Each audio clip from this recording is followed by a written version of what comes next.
കുറച്ച് കാര്യങ്ങളും പറയാൻ തോന്നി. ഇപ്പം നമ്മുടെ ചുറ്റും കുറച്ച് നിസ്സഹായര മനുഷ്യനാണല്ലേ. സന്തോഷത്തോടെ പല ആഗ്രഹങ്ങളോടെ കിടക്കാൻ പോയവർ പിറ്റേന്ന് എണീക്കുന്നതോ എല്ലാം നഷ്ടപ്പെട്ടവരായിട്ട്.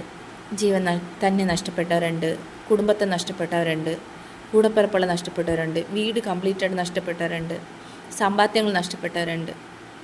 ഈ വേദന നമുക്ക് തന്നെ സഹിക്കാൻ പറ്റുന്നില്ല. അപ്പോൾ ആ പാവപ്പെട്ടവരുടെ അവസ്ഥ ആലോചിച്ച് നോക്കി. ഒരു പഞ്ചായത്തിലെ 3 വാർഡുകൾ ഒലിച്ചു പോയ ആ അവസ്ഥ, ഈ സങ്കടമേ നമുക്ക് താങ്ങാൻ പറ്റുന്നതിലധികം അല്ലേ. ഇതിലും വലിയൊരു പ്രശ്നം നമ്മളെ ഫേസ് ചെയ്യാൻ വെയിറ്റ് ചെയ്തിരിക്കുക. മുല്ലപ്പെരിയാർ പല പല രാഷ്ട്രീയ കക്ഷികളും അവരുടെ സ്വാർത്ഥ താല്പര്യത്തിനായിട്ട് ഉപയോഗിക്കുന്നല്ലാണ്ട് ആരെങ്കിലും ഒരു പ്രോപ്പറായിട്ടൊരു സൊല്യൂഷൻ കണ്ടെത്തുന്നുണ്ടോ?